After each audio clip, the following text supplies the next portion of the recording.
ಉಪಕಾರ ಮಾಡಿದವರಿಗೆ ಅಪಕಾರವನ್ನು ಮಾಡಬಾರದು.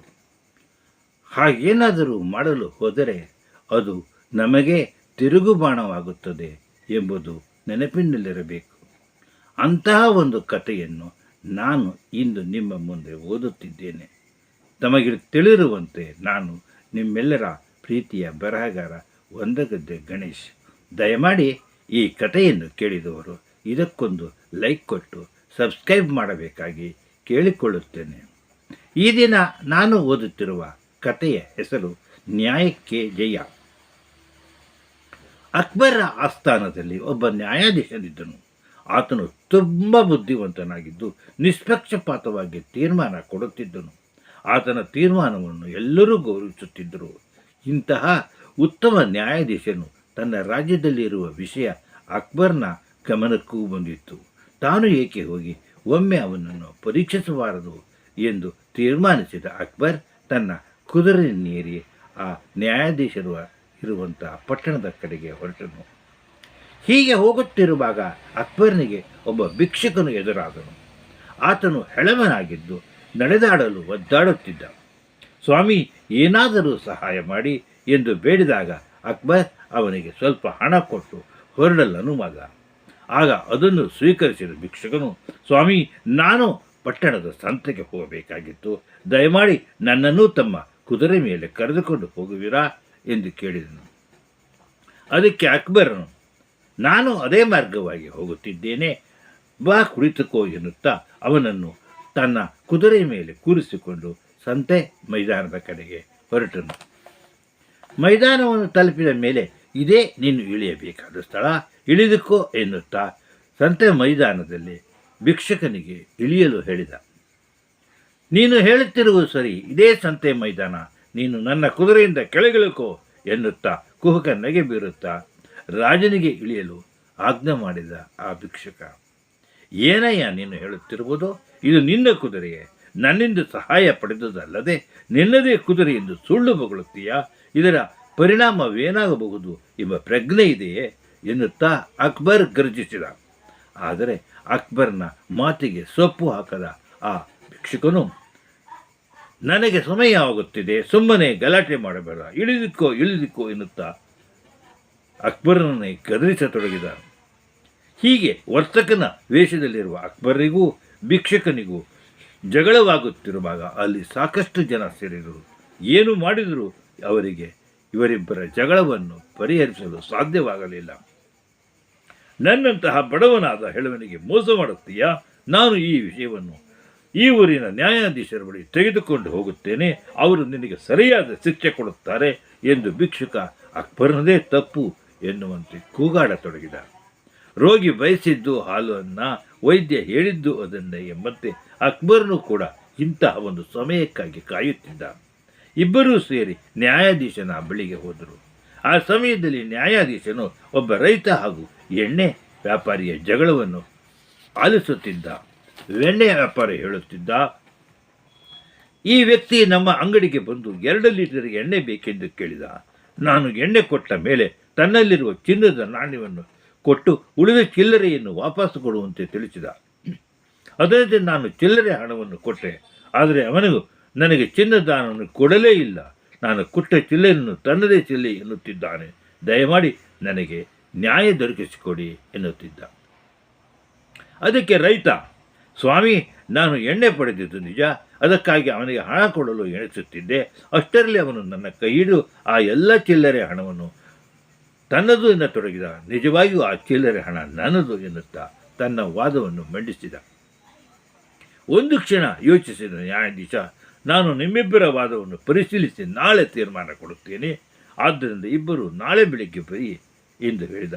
ನಂತರ ಅಕ್ಬರ್ನ ಕಡೆ ತಿರುಗಿ ಅವರಿಬ್ಬರ ಸಮಸ್ಯೆಗಳ ಬಗ್ಗೆ ವಿಚಾರಿಸಿದಾಗ ಭಿಕ್ಷುಕನು ಕಣ್ಣೀರು ಸುರಿಸುತ್ತಾ, ಸ್ವಾಮಿ, ತಾವು ಕಾಣುತ್ತಿರುವಂತೆ ನಾನೊಬ್ಬ ಹೆಳವ. ನಡೆಯಲಾಗದೇ ಒಂದು ಕುದುರೆಯನ್ನಿಟ್ಟುಕೊಂಡು ಹೇಗೋ ನನ್ನ ಜೀವನ ಸಾಗಿಸುತ್ತಿದ್ದೆ. ಈ ದಿನ ನಾನು ಸಂತೆಗೆ ಬರುತ್ತಿದ್ದಾಗ ಈ ವ್ಯಕ್ತಿ ತುಂಬ ಬಳೆದ್ದು ನಡೆಯಲಾಗದೆ ಒದ್ದಾಡುತ್ತಿದ್ದ. ನಾನು ಅವನ ಮೇಲೆ ಕರುಣೆ ತೋರಿ ನನ್ನ ಕುದುರೆ ಮೇಲೆ ಕುರಿಸಿಕೊಂಡು ಬಂದೆ. ಈಗ ಕುದುರೆಯಿಂದ ಕೆಳಕ್ಕಿಳಿಯದೆ ತನ್ನ ಕುದುರೆಯೆಂದೇ ನನ್ನ ಕುದುರೆಯನ್ನು ಎನ್ನುತ್ತಿದ್ದಾನೆ ಎಂದ. ಆತನು ಸುಳ್ಳು ಹೇಳುತ್ತಿದ್ದಾನೆ. ನಾನು ಕುದುರೆ ಮೇಲೆ ಬರುತ್ತಿದ್ದಾಗ ಭಿಕ್ಷುಕರು ತನ್ನನ್ನು ಸಂತ ಮೈದಾನದಲ್ಲಿ ಬಿಡಲು ಕೇಳಿಕೊಂಡ. ಅಂತೆಯೇ ನಾನು ಅವನನ್ನು ನನ್ನ ಕುದುರೆ ಮೇಲೆ ಕೂರಿಸಿಕೊಂಡು ಬಂದೆ. ಈಗ ತನ್ನದೇ ಕುದುರೆ ಎನ್ನುತ್ತಿದ್ದಾರೆ ಎನ್ನುತ್ತಾ ಅಕ್ಬರ್ ತನ್ನ ವಾದವನ್ನು ಮಂಡಿಸಿದ. ಹೀಗೆ ಇಬ್ಬರ ಹೇಳಿಕೆಗಳನ್ನು ಆಲಿಸಿದ ನ್ಯಾಯಾಧೀಶನು ತನ್ನ ತೀರ್ಮಾನವನ್ನು ಮಾರನೇ ದಿನ ಪ್ರಕಟಿಸುವುದಾಗಿ ತಿಳಿಸಿದ. ಎರಡು ಜಗಳವನ್ನು ಕೂಲಂಕುಷವಾಗಿ ಆಲಿಸಿದ ನ್ಯಾಯಾಧೀಶನು ಮಾರನೇ ದಿನ ಅವುಗಳ ಮೇಲಿನ ತೀರ್ಪನ್ನು ಈ ರೀತಿ ನೀಡಿದ. ಎಣ್ಣೆ ವ್ಯಾಪಾರಿ ಮತ್ತು ರೈತನ ಜಗಳದಲ್ಲಿ ಹಣವು ನಿಜವಾಗಿಯೂ ರೈತನಿಗೆ ಸೇರಿರುವುದು. ಆದ್ದರಿಂದ ಆ ಹಣವನ್ನು ರೈತನಿಗೆ ಕೊಟ್ಟು ಎಣ್ಣೆ ವ್ಯಾಪಾರಿಗೆ 10 ಚಡಿ ಏಟುಗಳನ್ನು ಕೊಡಿ ಎಂದು ತೀರ್ಪನ್ನಿದ್ದ. ಅಕ್ಬರ್ ಮತ್ತು ಭಿಕ್ಷುಕನ ಕಡೆ ತಿರುಗಿಸಿ, ನಾನು ಈಗ ಕುದುರೆಯ ಲಾಯದಲ್ಲಿ ಬೇರೆ ಬೇರೆ ಕುದುರೆಗಳ ಕತೆ ನಿಮ್ಮ ಕುದುರೆಯನ್ನು ಕಟ್ಟಿದ್ದೇನೆ. ಅದನ್ನು ತೋರಿಸಿದರೆ ಗುರುತಿಸುವಿರಾ ಎಂದು ಕೇಳಿದ. ಇಬ್ಬರೂ ತಾವು ತಮ್ಮ ಕುದುರೆಯನ್ನು ಗುರುತಿಸುವಾಗಿ ತಿಳಿಸಿದರು. ನ್ಯಾಯಾಧೀಶನು ಮೊದಲು ಭಿಕ್ಷುಕನ್ನು ಕರೆದುಕೊಂಡು ಹೋಗಿ ಕುದುರೆಯನ್ನು ತೋರಿಸಿದ. ತಕ್ಷಣವೇ ಭಿಕ್ಷುಕನು ತನ್ನ ಕುದುರೆಯನ್ನು ಗುರುತಿಸಿದನು. ನಂತರ ಅಕ್ಬರನ್ನು ಕರೆದುಕೊಂಡು ಹೋಗಿ ಕುದುರೆಯನ್ನು ತೋರಿಸಿದ. ಅಕ್ಬರನೂ ಕೂಡ ತನ್ನ ಕುದುರೆಯನ್ನು ಗುರುತಿಸಿದ. ನ್ಯಾಯಾಲಯಕ್ಕೆ ತಿರುಗಿ ಬಂದ ನ್ಯಾಯಾಧೀಶನು, ಈ ಕುದುರೆ ನಿಜವಾಗಿಯೂ ವರ್ತಕನಿಗೆ ಸೇರಿದರು. ಆದ್ದರಿಂದ ಆತನಿಗೆ ಕುದುರೆಯನ್ನು ಒಪ್ಪಿಸಿ ಭಿಕ್ಷುಕನಿಗೆ 50 ಚಡಿ ಏಟುಗಳನ್ನು ಕೊಡಿ ಎನ್ನ ತೀರ್ಪನ್ನು ನೀಡಿದನು. ಅಕ್ಬರನಿಗೆ ನ್ಯಾಯಾಧೀಶನ ಅಪಾರವಾದ ಬುದ್ಧಿಶಕ್ತಿಯನ್ನು ನೋಡಿ ತುಂಬ ಆಶ್ಚರ್ಯ ಹಾಗೂ ಸಂತೋಷವಾಯಿತು. ಅವನ ಬಳಿಗೆ ಹೋಗಿ ಅಭಿನಂದಿಸುತ್ತಾ, ಎಲೈ ನ್ಯಾಯಾಧೀಶರೇ, ನಾನು ಈ ರಾಜ್ಯದ ಮಹಾರಾಜ ಅಕ್ಬರ್. ನನಗೆ ನಿಮ್ಮ ಬುದ್ಧಿವಂತಿಕೆ ಹಾಗೂ ತೀರ್ಮಾನವನ್ನು ನೋಡಿ ತುಂಬ ಸಂತೋಷವಾಯಿತು. ನಿಮ್ಮ ತೀರ್ಪು ನ್ಯಾಯಕ್ಕೆ ಸಂದ ಜಯ. ನಿಮ್ಮಂತಹ ನ್ಯಾಯಾಧೀಶರು ನಮ್ಮ ರಾಜ್ಯದಲ್ಲಿರುವುದು ನನಗೆ ಹೆಮ್ಮೆಯ ವಿಷಯ ಎಂದನು. ಅಕ್ಬರನೇ ತನ್ನ ಎದುರಿಗೆ ಬಂದು ನಿಂತಿರುವುದನ್ನು ನೋಡಿ ನ್ಯಾಯಾಧೀಶನಿಗೆ ತುಂಬ ಆನಂದವಾಯಿತು. ಆತನು ರಾಜನಿಗೆ ವಂದಿಸುತ್ತಾ, ಪ್ರಭು, ತಾವಿಲ್ಲಿ ಬಂದಿರುವಿರಾ? ನಿಮಗೆ ಸಾವಿರ ಪ್ರಣಾಮಗಳು. ಆದರೆ ತಾವು ಏಕೆ ಈ ವೇಷದಲ್ಲಿ ಬಂದಿರುವಿರಿ ಹೇಳಿ? ಕಳುಹಿಸಿದ್ದರೆ ನಾನೇ ಬರುತ್ತಿದ್ದೆ. ತಾವು ಭಿಕ್ಷುಕನ ಜೊತೆಯಲ್ಲಿ ಹೇಗೆ ಈ ಸಮಸ್ಯೆಯಲ್ಲಿ ಸಿಲುಕಿಕೊಂಡಿರಿ ಎಂದನು. ಅದಕ್ಕೆ ಉತ್ತರಿಸಿದ ಅಕ್ಬರು, ನಾನು ನಿಮ್ಮನ್ನು ಪರೀಕ್ಷಿಸುವುದಕ್ಕಾಗಿ ವೇಷದಲ್ಲಿ ಬಂದೆ. ಆಗ ನೀವೊಂದಂತೆ ನಾನೇ ಸಮಸ್ಯೆಯಲ್ಲಿ ಸಿಕ್ಕಿ ಹಾಕಿಕೊಂಡೆ. ಅದು ಅನುಕೂಲವೇ ಆಯಿತೆಂದುಕೊಂಡು ನಿಮ್ಮ ಬಳಿಗೆ ಬಂದೆ. ನೀವು ಅದ್ಭುತವಾದ ತೀರ್ಪನ್ನಿತ್ತಿರಿ. ಈಗ ಹೇಳಿ, ನೀವು ಈ ಎರಡೂ ಸಂದರ್ಭಗಳಲ್ಲಿ ಅಪರಾಧಿಗಳನ್ನು ಹೇಗೆ ಕಂಡುಹಿಡಿದಿರಿ? ತಮಗೆ ಹೇಳುವುದು ಏನಿದೆ ಪ್ರಭು, ಅದು ತುಂಬ ಸುಲಭ. ನಾನು ಮೊದಲನೇ ಸಂದರ್ಭದಲ್ಲಿ ಇಬ್ಬರನ್ನು ಪರೀಕ್ಷಿಸಿದಾಗ ಎಣ್ಣೆ ಮಾರುವವನ ಕೈಯೆಲ್ಲ ಎಣ್ಣೆಮಯವಾಗಿತ್ತು. ಆತನು ಚಿಲ್ಲರೆಯನ್ನು ಮುಟ್ಟಿದ್ದರೆ ಅವುಗಳಲ್ಲೂ ಎಣ್ಣೆಯ ಪಸೆ ಅಂಟಿರಬೇಕಿತ್ತು. ರಾತ್ರಿ ನಾನು ಆ ಚಿಲ್ಲರೆಯನ್ನು ನೀರಿನ ಪಾತ್ರೆಯಲ್ಲಿ ಹಾಕಿದೆ. ಅದು ಎಣ್ಣೆ ಮಾರುವವನ ಹಣವಾಗಿದ್ದರೆ ಬೆಳಿಗ್ಗೆ ನೀರಿನ ಮೇಲೆ ಎಣ್ಣೆಯ ಪಸೆ ಕಾಣಿಸಬೇಕಿತ್ತು. ಅಲ್ಲಿ ಯಾವ ಪಸೆಯೂ ಕಾಣಿಸದಿದ್ದುದರಿಂದ ಆ ಚಿಲ್ಲರೆಯು ಎಣ್ಣೆ ಮಾರುವವನಿಗೆ ಸೇರಿದ್ದಲ್ಲ ಎಂದು ಗೊತ್ತಾಯಿತು. ಈ ತೀರ್ಪನ್ನು ಕೇಳಿದ ಅಕ್ಬರನು, ಅದು ಸರಿ, ನಮ್ಮಿಬ್ಬರ ಸಮಸ್ಯೆಯನ್ನು ಹೇಗೆ ಬರೆಸಿದರೆ? ಭಿಕ್ಷುಕನು ಕೂಡ ನನ್ನಂತೆಯೇ ಕುದುರೆಯನ್ನು ಗುರುತು ಹಿಡಿದಿದ್ದಾನಲ್ಲ. ನಿಮ್ಮ ಕೇಸಿನಲ್ಲಿ ತೀರ್ಪು ನೀಡಿದವನು ನಾನಲ್ಲ. ನಿಜವಾಗಿ ತೀರ್ಪು ನೀಡುವುದು ನಿಮ್ಮ ಕುದುರೆ.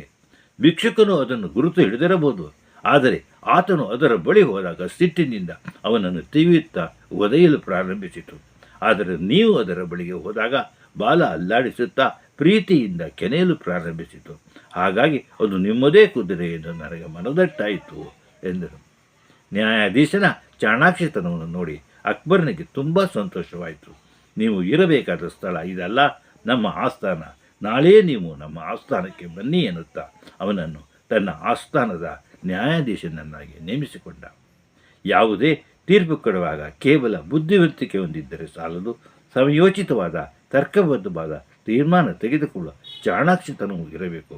ಆಗ ಮಾತ್ರ ನ್ಯಾಯವಾದ ತೀರ್ಪು ಹೊರಬೀಳಲು ಸಾಧ್ಯ. ನ್ಯಾಯಕ್ಕೆ ಜಯವಾಗುತ್ತದೆ.